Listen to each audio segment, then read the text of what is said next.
está aquí esta semana. La semana pasada estuvo el rey de Malasia en Sonora y un sector lo festejó, el sector de los cazadores, porque dicen, oye, es que es una industria boyante, es una industria que genera cientos de millones de dólares al año y vino y pagó un permiso de $100,000 por venir a cazar un borrego cimarrón, ese hermoso ejemplar. Armando Vázquez, lo entrevistamos, se abrió el debate, la fotografía la había publicado la colega Michelle Rivera, y invitamos a dos voces también, porque nos empezaron, fíjate, llegaron muchos mensajes de gente, me llegaron por Instagram, por todas partes, oye, que esto y esto otro, en fin, ¿sabes qué? Pues dijimos, mejor que tener las dos visiones del tema. Y está aquí Carolina Araiza, le agradecemos como siempre, usted sabe, es defensora animalera de Pata de Perro. ¿Cómo estás, mi estimadísima? Hola, muy Bienvenida. buenos días. Muy bien, gracias. Gracias por estar con nosotros. ¿Y a quién más tenemos, Priscila? También tenemos en la línea a Francisco Villa Martínez, él es el presidente de la Asociación de Organizaciones Cinegéticas del Estado de Sonora. Muy buenos días, Francisco. Buenos días, soy director general. Perfecto, Perfecto. Director general de la misma asociación. Sí, Bueno, no pudo estar en vivo en cabina, creo que está afuera, pero no quisimos tener las dos visiones porque recibimos reclamos de todas partes. Mejor dijimos, vamos a dejar hablar a los que saben cómo es el periodismo. Y primero, ustedes que no los habíamos escuchado, ¿cómo ves esta situación, Carolina? La cacería en Sonora y todo lo que engloba y lo que se está debatiendo. Sí, sí te enteraste, ¿verdad? Sí, estuvimos ahí viendo la nota de Proyecto Puente, ¿no? Esta concurrencia que tuvo el rey de Malasia con todo su séquito, ahora sí, ¿no? Que todo el séquito para cazar. Bueno, Luis, creo que desde siempre la gente sabe, ¿no? De que hemos sido defensores de los animales y por supuesto que bajo ninguna, de ninguna manera estamos de acuerdo, ¿no? Con este tipo de actividades donde se explota a un animal, ¿no? Realmente el eufemismo de llamarlo cacería, cuando sabemos que es una matanza de animales, pues únicamente lo divide, vamos a decir, pues el marco legal que lo sustenta, ¿no? Pero realmente no es ningún deporte, es asesinar animales básicamente y desafortunadamente desde esta visión antropocentrista en la que vivimos, donde el hombre pues es el que dicta todas las reglas y todo está de acuerdo a sus propios términos, seguimos ignorando, Luis, los derechos de los animales, el derecho fundamental a la vida que posee todo animal no humano, que está intrínsecamente dado pues por esta calidad de ser vivo, ¿no? Entonces, en ese sentido, creo que el derecho del hombre pues le queda corto, le queda debiendo a los animales y entonces entra un tema moral, un tema de ética, el reconocer los derechos de los animales por el solo hecho de estar vivos, ¿no? Y bueno, todo esto ya tiene un aval científico que se ha venido discutiendo desde 2012, donde un grupo de científicos de todo el mundo, científicos de mucho renombre, y ustedes lo pueden buscar y lo pueden cotejar la información, porque lo dicen que andamos inventando cosas, pero ahí está, que es la Declaración de Cambridge de 2012 de conciencia de los animales, donde se sabe que el animal pues ya está situado en su realidad y sabe cómo está en esa realidad. Entonces, negar esa conciencia, negar ese hecho pues de que sienten dolor, que tienen la conciencia de que van a ser asesinados, bueno, creo que ya es muy de las cavernas, ¿no? En sí, la actividad de la cacería, pues, era preponderantemente para sobrevivir. Creo que ya no estamos en esos tiempos. Ya puedes ir al supermercado y comprarte tu comida, ¿no? Entonces, básicamente, justificarlo como un deporte, pues, de verdad es algo que ya está bastante obsoleto, ¿no? Francisco, ¿cuál es su visión al respecto? ¿Cómo ves? pues es algo similar a lo que acaban de mencionar, ¿no? Lo que pasa es que es un poco mal entendido, es controversial el tema, pero si tú analizas realmente quién es un cazador, pues te va a sorprender que en realidad son amantes de la naturaleza y amantes de los animales, ¿no? De hecho, está reconocido y así se maneja en todo el mundo donde hay cacería por todos los gobiernos de los países que más aún la tienen, que mejor la manejan, pues la cacería no deja de ser una herramienta de conservación. Si actualmente tú le quitas el interés, como ha pasado en África, de la cacería para la fauna mayor, pues ves los casos de fracaso que han tenido, ¿no? Se convierte en comida ambulante y la misma población desprotegida, sobre todo en países que ha habido pues muchas guerras y cosas de ese tipo, pues han ido acabando con la vida silvestre.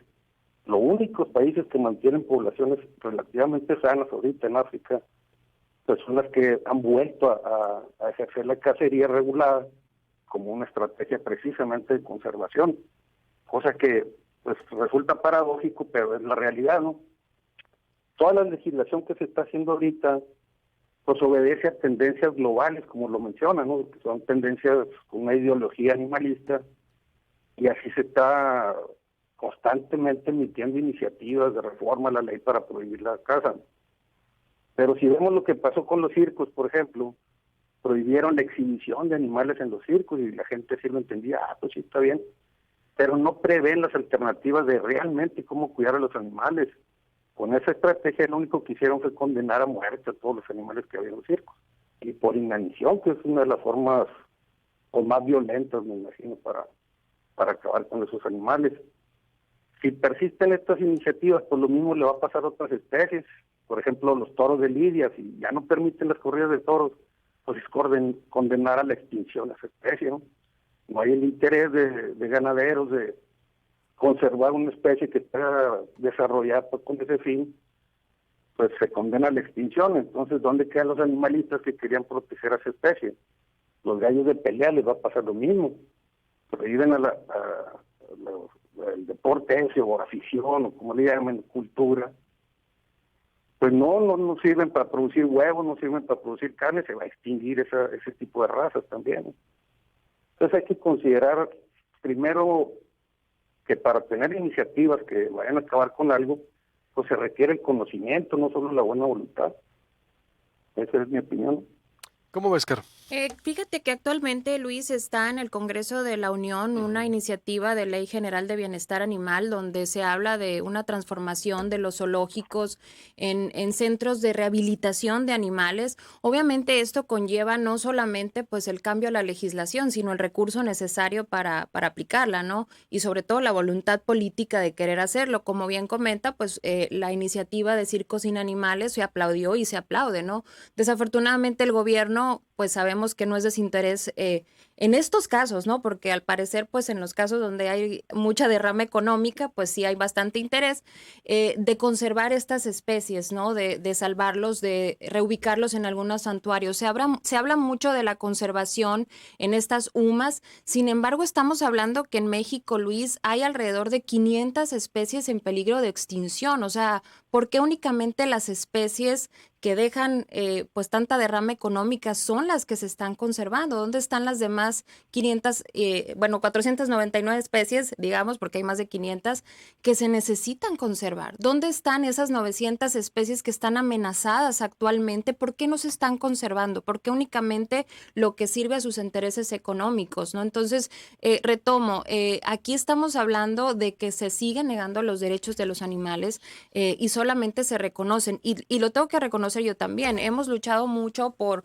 legislación y todo esto, y de pronto nos topamos con pared porque, bueno, la protección animal se limita a perros y gatos, cuando sabemos, bueno, que hay todo un sinfín de especies que hay que proteger y no las estamos viendo, pero desafortunadamente, como dicen, es lo que hay, es a lo que podemos llegar hasta ahorita, pero bueno, ¿qué más quisiéramos que el reconocimiento fuera pues a todos los animales, ¿no? Sin embargo, pues sí hay que dejar eso sobre la mesa. Si tenemos 500 especies, más de 500 especies en peligro de extinción, ¿por qué solo se está hablando de unas cuantas pues en estas sumas, ¿no?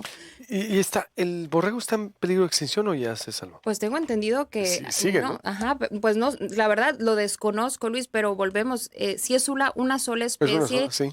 ¿dónde están las demás siendo conservadas? Pues, y algo creo que lo que no se ha hablado, y creo que se tiene que poner sobre la mesa, por ahí le mandaba unos datos interesantes a Iván, A ver, los pudiera ¿los tenemos por ahí? proyectar. Bueno, de la relación que existe, ¿no? Entre esta desensibilización del individuo, específicamente en una etapa temprana, Luis, de los niños que tienen contacto con la cacería, ¿no? Estos son datos que se hicieron en la Universidad de Kentucky, allá en Estados Unidos, los maltratadores de animales han cometido otros delitos del tipo penal y su único antecedente era el maltrato animal. Entonces son datos bastante duros. Por ejemplo, el 25% de los hombres encarcelados reportaron tasas más altas de crueldad hacia los animales en la infancia. Entonces, el hecho de que un niño, de que una persona esté expuesta desde edad temprana a esa situación, a ver cómo matan, cómo se evisceran los animales, cómo se despellejan, etcétera, a él lo va desensibilizando porque te hace estar cómodo pues ante esa situación.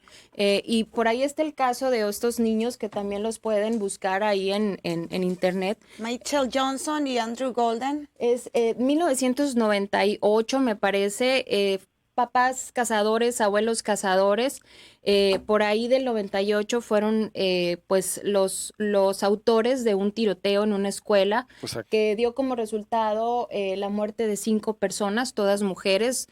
Fíjate, a esta edad uno de los niños tenía creo 11 años, quería vengarse de una niña que no le hizo caso. Entonces, como él ya tenía todo ese armamento, toda esa práctica matando animales, pues se le hizo muy fácil, ¿no? Y esto no es algo que nosotros hayamos inventado, Luis. Hay muchos estudios científicos serios, incluso de gente que crea perfiles de criminales ahí en Estados Unidos, que es donde más se ha visto toda esta relación, de cómo esta desensibilización va escalando, ¿no? Poco a poco, al grado de que pues no se cometen este tipo de crímenes, ¿no? ¿Cómo ves ese origen, Francisco?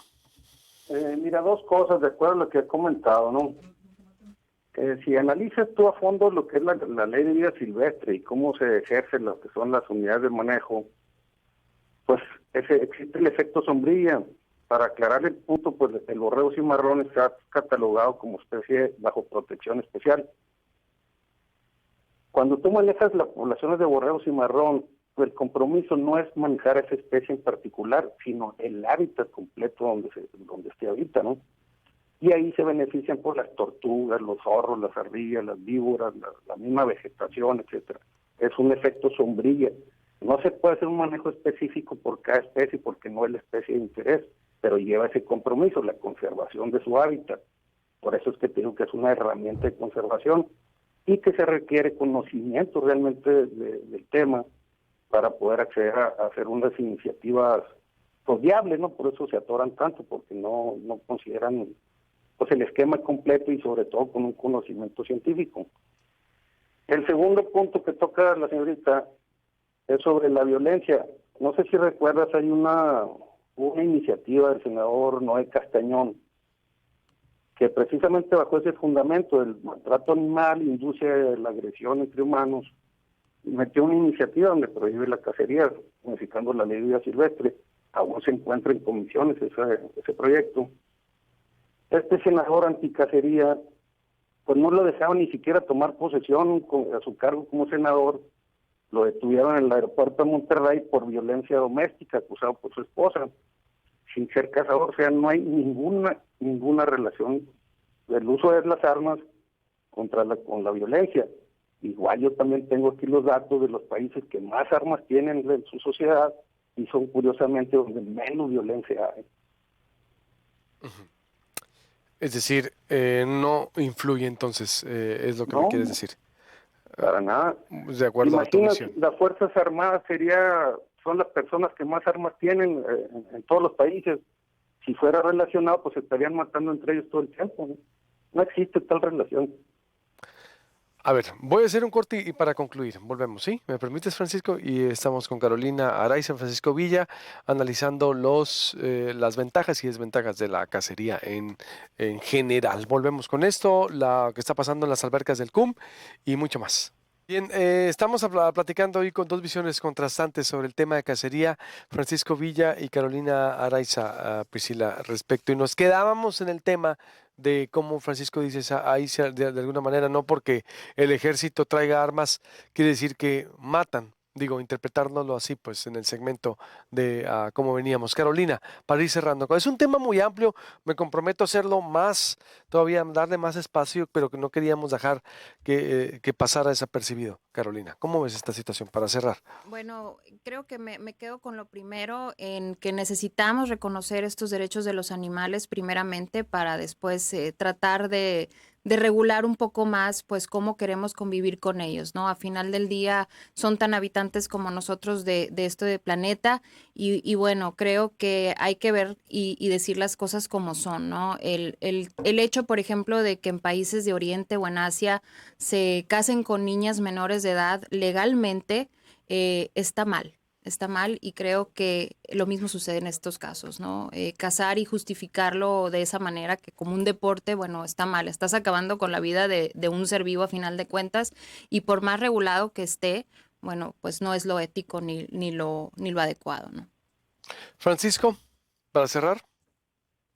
Pues mira, coincido en muchas cosas con ella porque la visión de querer una legislación mejor que proteja a los animales, pues todos deseamos eso, ¿no? Difiere un poquito en la perspectiva que tiene, ¿no? Sobre lo que es la violencia, o sea, no hay relación con el uso de las armas para eso. La cacería tampoco, pues es una cultura que se ha desarrollado en las casas, no es tanto un deporte. Si lo ves como un deporte el matar, pues dices, pues, automáticamente te opones al término.